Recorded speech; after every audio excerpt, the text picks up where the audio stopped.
na pomoc přítelů. Situace je nesnadná, zjistili, že opravdu upevnění německé je na velice dobré úrovni a že Němci budou bránit opravdu do posledních sil a do posledního dechu.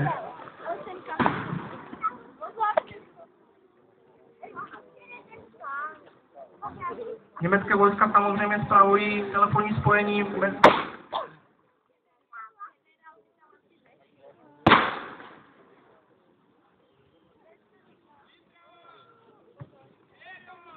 Sovětští se teda rozhodli, že začnou postupovat levým okruhem na první okopy německé obrany, která je připravena smířit se svým osudem a bojovat může proti Molinou. Připravuje se na frontální útok sovětských vojsk, kteří budou prorazit právě útoku německých vojsk, byli lehkou pozicí sovětských vojáků a padli v boji se svými okopy. Někteří zranění těch vojáků zůstává mrtvých.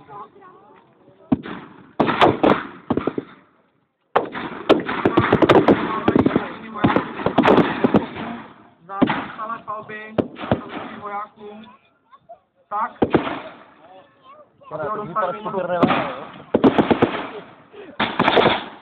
Kulomety se spustily do našich německých okopů a teď byl zavalen útok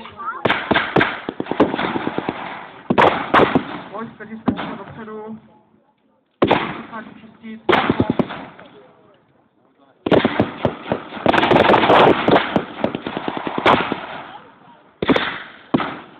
zákop úpadku 36 a vytlačit německou obranu do dalších linií okupačních systémů, které připraveny v záloze vstupu příprav. Žena vyloženě do nich kopou je tak, že totální útok byl opravdu to nejlepší. Přehlasoval zakopy první němečtí vojáci se vzdávají, došlo se, jsou zranění, vyčerpání bojem, nemají chuť bojovat, zahazují své zbraně a jsou znechucení celým bojem za sebou. Sovětští vojáci je berou do zajetí, kterýma se okupaci neohrožují. Opět střelba z Marku 36, střelba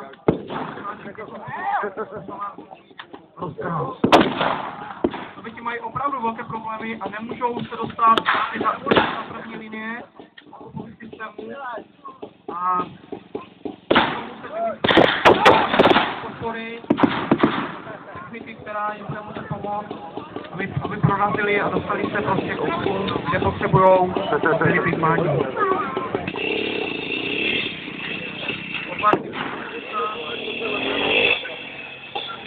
Objevil vnitřní řád dobrovolníků, který dává celé informace, který své jednotky, mají záloze,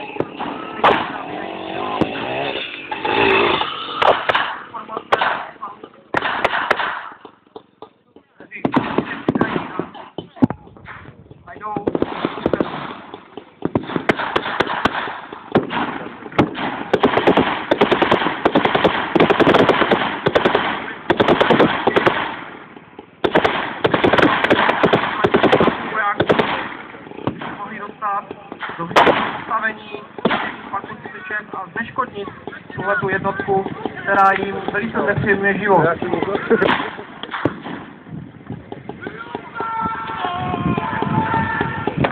Zavolení opět frontálně.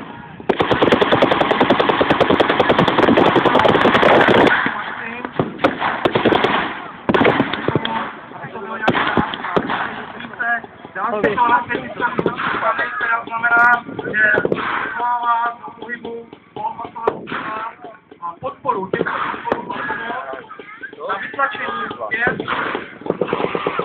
Německý vojníci mají nákopu a blíží se k jiným velitelským obrany systému a to je situace pro německou stranu.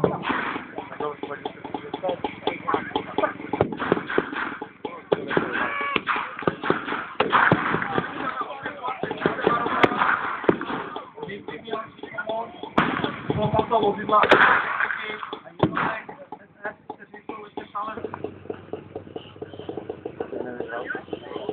právě se objevuje na bojišti, které na varovné světelné signály Solan.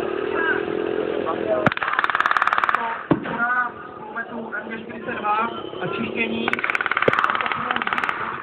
vojáků.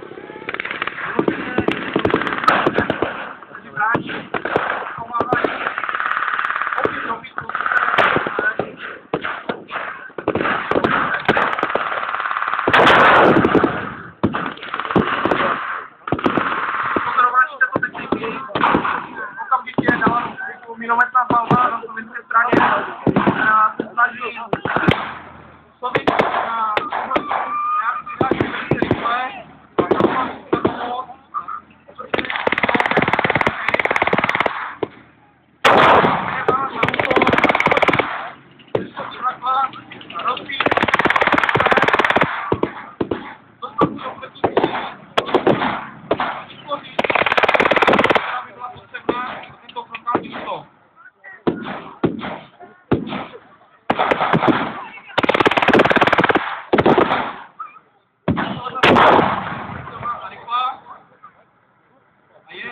Je zasažen světlou pálkou spolupasové vozidlo Hakl. Toto vozidlo je momentálně vyřazeno z boje, začíná se mu kouřit z motoru, to znamená, že skončilo. Této situaci jsme vyučili a poté a vzhledem s tím tankem se přemýšlí, co se vyjistí a vrnou se zpátky do línie okupního systému a budou se snažit čistit nákopu. Dobývá německé pozice tak, aby tento průchod bojem ještě umožnil dalším sovětským jednotkám postup do dalších bojů.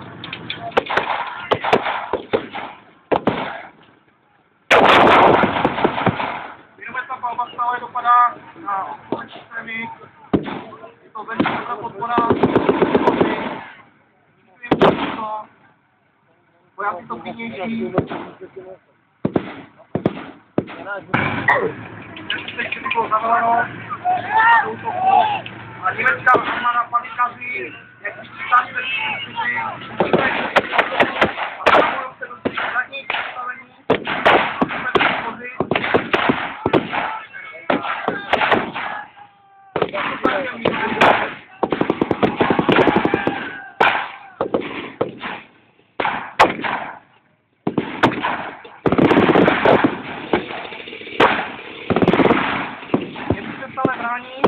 Mají ještě pouleté místa, které nebyly minometou palbou zničeny.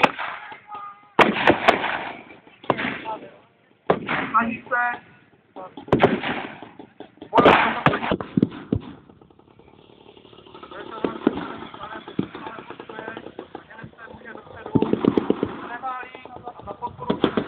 do bojiští bočných bojů a vytvořili jakousi trojnici, která by hrála dopředu za podporu T-34.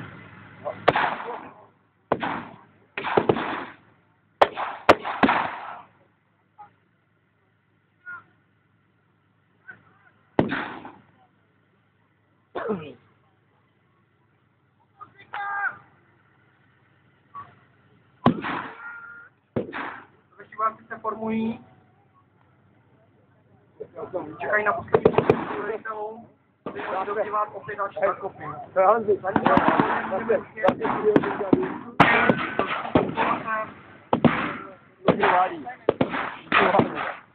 Opravdu se bojuje muž proti muži do posledních sil. Německé jsou zbraně opravdu bojně byli vyzvuty.